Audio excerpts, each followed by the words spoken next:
अगदी कविताजी तुम्ही म्हटलं ते बरोबर आहे. सरकारनं विना विलंब दुष्काळ म्हणजे ओल्या दुष्काळाच्या भागामध्ये सरसकट मराठवाड्यामध्ये तर सरसकट पश्चिम महाराष्ट्रातले हे दोन जिल्हे सोलापूर असेल, अहिल्यानगर असेल आणि विदर्भातले जे बाधित जिल्हे आहेत त्या भागासाठी तात्काळ दिलासा म्हणून सरसकट कर्जमाफीसारखं मोठं जोखमीचं किंवा थोडं धाडसी पाऊल हम्म, उचललं पाहिजे. हम्म. आपण एका बाजूला बघतो उद्योगपतींची कर्ज माफ होताना फार काही गाजावाजा होत नाही, आपल्याला समजत पण नाही, अनेकदा गुपचूप मध्ये माफ होतात.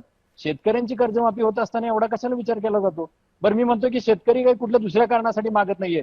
त्यांची जमीन खरडली, त्यांचं पशुधन गेलंय, त्यांची घरातली हात होत्या नव्हत्या तेवढ्या वस्तू गेलेल्या आहेत. सीना खोरा असेल, सिंदफणा खोरा असेल, गोदावरी असेल, भीमा खोरा असेल, मोठ्या प्रमाणात विध्वंस झालेला आहे. शेतकरी उद्ध्वस्त झालेला आहे. त्याला उभं करायचं असेल तर कुठेतरी ठोस भूमिका घेऊन सरकारला एक धाडसी पाऊल उचलावं लागेल. आणि मला वाटतं की ते ते पहिलं पाऊल असेल कर्जमाफीचं. त्याच्यानंतर रिलीफ देण्यासाठी आणखीन काही गोष्टी कराव्या लागतील, पण पहिलं पाऊल नक्कीच असेल कर्जमाफीचं.